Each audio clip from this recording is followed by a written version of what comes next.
Hello everyone, so myself Anshul, welcome to my channel Miss Botanophilic, and in today's video I'll be telling you about the difference between viruses, viroids and prions।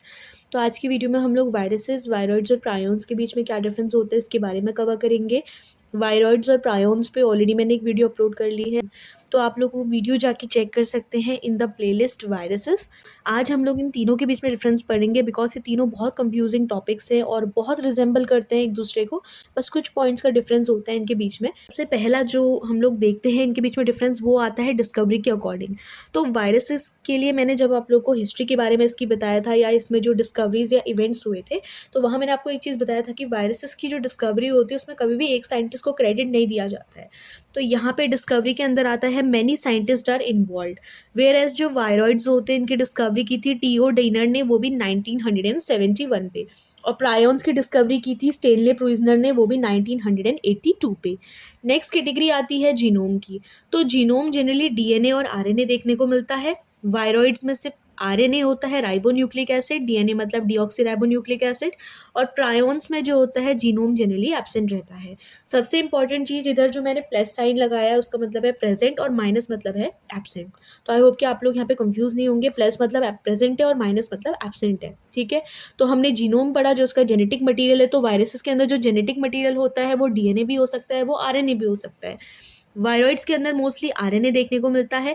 और prions के अंदर क्या होता है, genetic material ही नहीं होता है, ठीक है। उसमें वो खाली प्रोटीन्स के बने होते हैं। मैंने आपको वीडियो में बताया था कि प्रायोन्स क्या होता है, वो प्रोटीनेशियस स्ट्रक्चर होते हैं जहाँ पे न्यूक्लिक एसिड एब्सेंट रहते हैं। हम बात करते हैं स्ट्रैंड्स के बारे में। तो जैसे यहाँ पे तो हमारा जेनेटिक मटेरियल प्रेजेंट है, तो जो स्ट्रैंड्स होते हैं वो डबल स्टैंडर्ड भी हो सकते हैं, वो सिंगल स्टैंडर्ड भी हो सकते हैं। वेयर एज जो वायरॉइड्स होते हैं वहाँ हमारा क्या होता है, वो बिल्कुल सिंगल स्टैंडर्ड होते हैं। और जो प्रायोन्स होते हैं वहाँ जेनेटिक मटेरियल ही नहीं है, तो फिर स्ट्रैंड्स कैसे होंगे, तो स्ट्रैंड्स क्या होता है वो भी एब्सेंट रहते हैं। थर्ड कैटेगरी आती है हमारी कैप्सिड की। अगर हम कैप्सिड के बारे में कहेंगे, कैप्सिड या फिर जो एनवलप होता है जो कि प्रोटीन का बना होता है, case of viruses it is present. Virus के केस पे ये कैप्सिड या फिर प्रोटीन कोड प्रेजेंट रहता है। और वायरॉइड्स क्या हो जाते हैं हमारे यहाँ पे, ये एब्सेंट रहता है। प्रायोन्स की अगर हम लोग बात करेंगे तो इधर पे भी क्या रहता है, जो कैप्सिड या फिर प्रोटीन कोड होता है वो एब्सेंट रहता है, ठीक है। अगली चीज़ आ जाती है effect of protein denaturing agent. देखो अगर हम लोग इसके एक लॉजिक लगा के देखें तो मैंने आपको बताया था कि वायरसेस में क्या होता है, प्रोटीन प्रेजेंट रहता है, वायरॉइड्स में प्रोटीन एब्सेंट रहता है, और प्रायोन्स में भी प्रोटीन प्रेजेंट रहता है। तो जहाँ प्रोटीन प्रेजेंट होगा उन्हीं को तो प्रोटीन डीनेचरिंग एजेंट्स अफेक्ट करेंगे ना। तो वायरसेस क्या होता है, वो डीनेचर हो जाता है अगर हम उनको कोई प्रोटीन डीनेचरिंग एजेंट में डाल देते हैं, जैसे यूरिया होता है, ठीक है। तो यूरिया है तो क्या होता है, वो प्रोटीन डीनेचरिंग एजेंट है। तो वहाँ पे वायरस अगर हम ऐसे एजेंट्स में उनको डालते हैं तो वो डीनेचर हो जाते हैं, उनकी डेथ हो जाती है। वायरॉइड्स क्या होता है, वो अनअफेक्टेड रहते हैं। प्रायोन्स के बारे में अगर हम कहेंगे तो यहाँ पे क्या हो जाता है कि जो डीनेचरिंग एजेंट होता है वो जनरली प्रायोन्स को डीनेचर कर देता है, बिकॉज इनका स्ट्रक्चर ही प्रोटीन का बना होता है, ठीक है। Next what we have is proteins. Proteins के बारे में कहेंगे तो प्रोटीन्स क्या होता है, वायरसेस में प्रेजेंट रहता है, वायरॉइड्स में एब्सेंट रहता है, और प्रायोन्स में प्रोटीन देखने को मिलते हैं, so they are present there. High temperature sensitivity. High temperature sensitivity में जो मैंने यहाँ पे लिखा है कि वायरस में प्रेजेंट होता है, वायरॉइड्स में प्रेजेंट होता है, प्रायोन्स में एब्सेंट होते हैं। क्यों, जो प्रायोन्स होते हैं वो हाई सेंसिटिव नहीं होते टेम्परेचर के, तो इसका रीजन ये है न्यूक्लिक एसिड। न्यूक्लिक एसिड क्या होता है, प्रायोन्स में एब्सेंट रहता है, मतलब ये हाई टेम्परेचर पे भी सर्वाइव कर सकते हैं, कौन, प्रायोन्स, ठीक है। तो next what we have is effect of nucleic acid digesting enzyme. यहाँ पे भी सेम कैटेगरी लगेगी कि वायरसेस में तो इफेक्ट होता है क्योंकि उसमें न्यूक्लिक एसिड भी है, उसमें प्रोटीन भी है। अब न्यूक्लिक एसिड को डाइजेस्ट करने वाले एंजाइम्स हम डालें तो वायरस को डाइजेस्ट करेंगे क्योंकि वो उसकी न्यूक्लिक एसिड को डाइजेस्ट कर देंगे। वायरॉइड्स में भी न्यूक्लिक एसिड प्रेजेंट होता है, तो जो इफेक्ट होता है न्यूक्लिक एसिड डाइजेस्टिंग एंजाइम्स का वो वायरॉइड्स में देखने को मिलता है।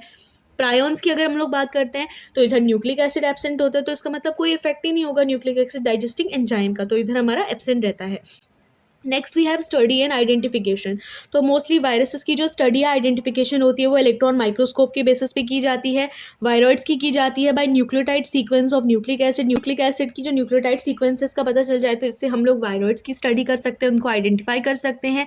और प्रायोन्स की स्टडी होती है by the host cell damage. तो ये अलग अलग मैथड है जिससे हम इनको स्टडी या फिर आइडेंटिफाई कर सकते हैं।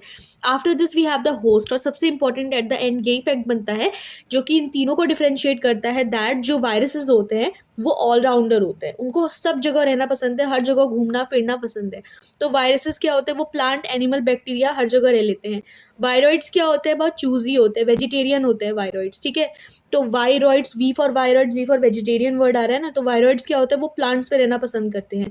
और जो प्रायॉन्स होते हैं एनिमल्स पे मोस्टली रहता है, स्पेसिफिकली उसमें भी क्या रहते हैं, ये मैमल्स पे रहना पसंद करते हैं। तो ये कुछ डिफरेंस था between viruses, viroids and prions. I hope कि आपको ये समझ में आया होगा, and this is really very important topic in BSc, MSc as well as if you are opting it from microbiology subject. उनके जो प्रोटीन कोड प्रेजेंट है या नहीं है उसको लेके, और थर्ड एंड फोर्थ इंपॉर्टेंट चीज उनके न्यूक्लिक एसिड और प्रोटीन्स को लेके, ठीक है।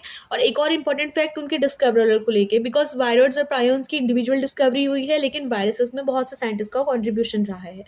तो आई होप कि आपको ये समझ में आया होगा। That's all for today's video. अगर आपको वीडियो अच्छी लगती है तो please do share it with your friends and classmates, and if you like the video please like, share and subscribe. Thank you.